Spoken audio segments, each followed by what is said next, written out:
This is me in the pottery. I'm sitting on the wheel and I'm about to throw a large mug. So, here we go. A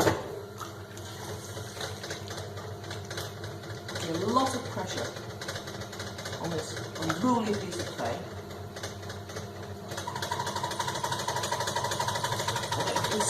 My knuckles are going white with the pressure of pressing in from the side and down from the top. Make sure it's in the middle.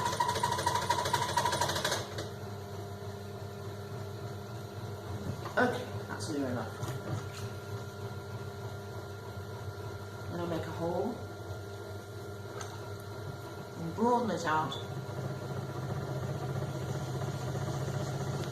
to make a base for the mug.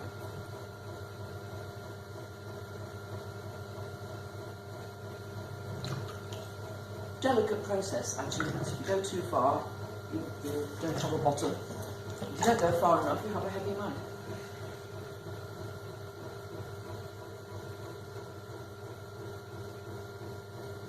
Now I'm bringing up the walls.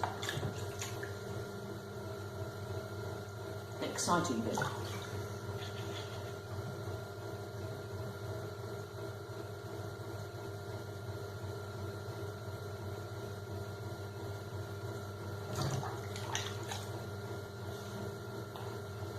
Back down to the bottom, there's a lot of thickness, a bit more height to come up.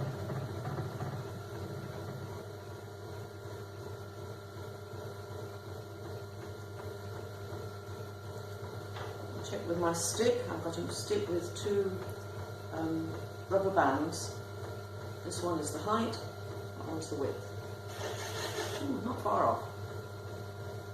Near enough. So, a bit more height to come up.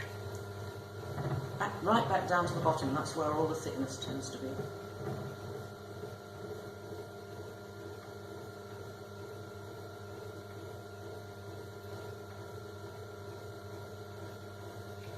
Should be a bit taller. Yay! And just about wide, a little bit narrower than my measurements, but I can widen that out easily. Just use a sponge on the stick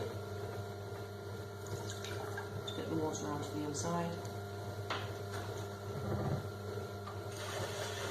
Trim off the excess clay.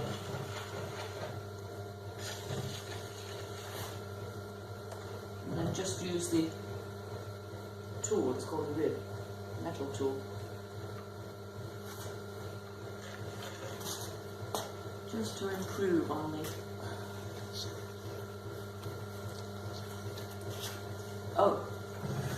Right, I'm told you can't see what I'm doing. So I'm working on the outside of the pot with my steadying hand on the inside.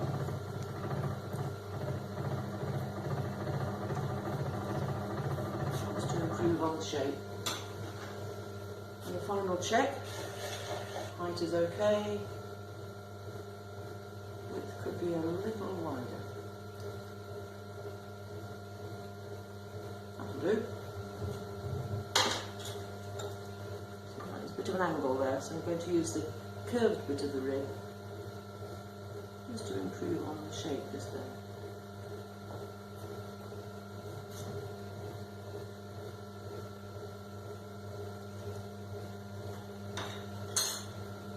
A bit more water out of the inside.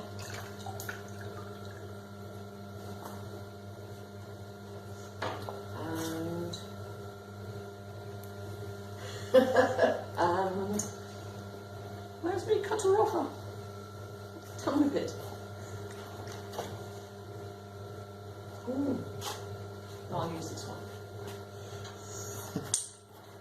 Here's another cutter offer. Cutter offer's walked somewhere. Oh, I see it. Organised, eh? Very, very taut. So it doesn't bow up and make a hole. So that, when it's got a handle and it's dried out and it's glazed, will look like that.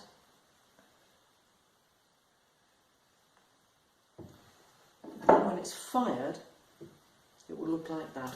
So the gap, the shrinkage, is amazing, really. You know, that great big pot becomes this, which doesn't look like a big mug, but it is still quite a big mug.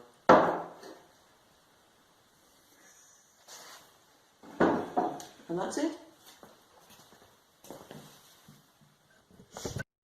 Right, this is me in the display area of the pottery, and I've just glazed the bottom of the jug that I threw in the first half of the video.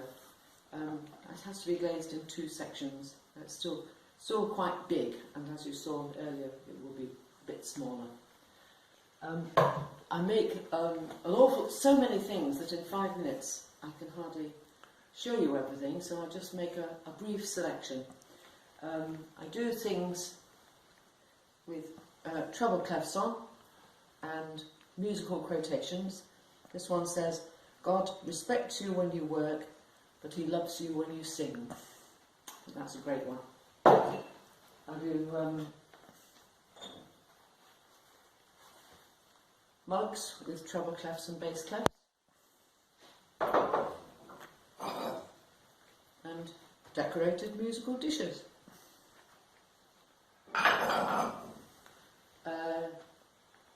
After somebody requested it, I started making yarn bowls, which have proved very successful. So the knitter just has to pull them all through the little spiral. Ooh, what next? Garlic pots. Lidded pots with holes in them. 3 colours I'll use. This stone colour, this grey-blue colour, and this shiny darker blue.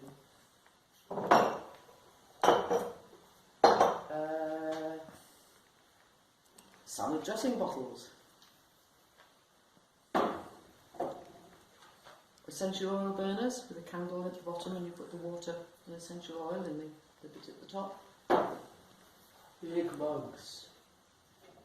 These are bigger still. They're tankards, really, bigger than the one I made earlier and showed you, half glazed.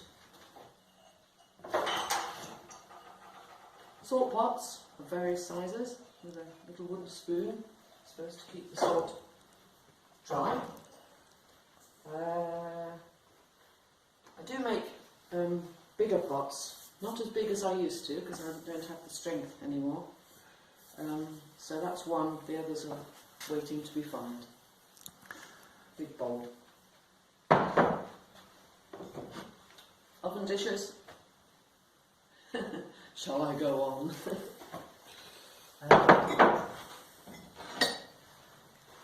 Wall vases with a hole to attach them to the wall, and you put the flowers and water in. You could possibly see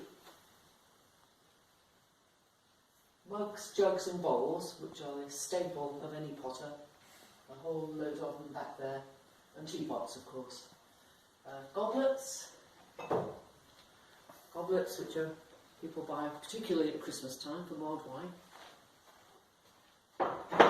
And I also make rub the dust off. Slab pots. That's, you roll out the clay like pastry, but with sticks to make sticks under the roller to make a very even slab.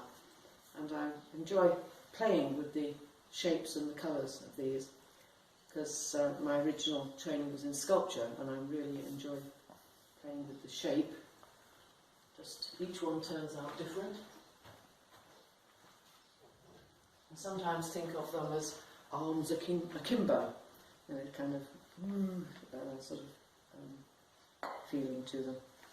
So those are called curly tops.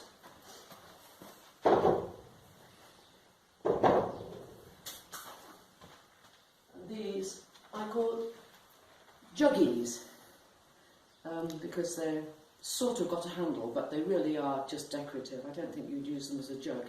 You might put flowers or grasses or something, but as far as I'm concerned, they stand alone. I'm being told how long I've got. Vases, ordinary vases with with wavy bits on. Which are nice to put on. And finally, oh goodness, finally just this. Here's one, some I prepared earlier. Garlic pots?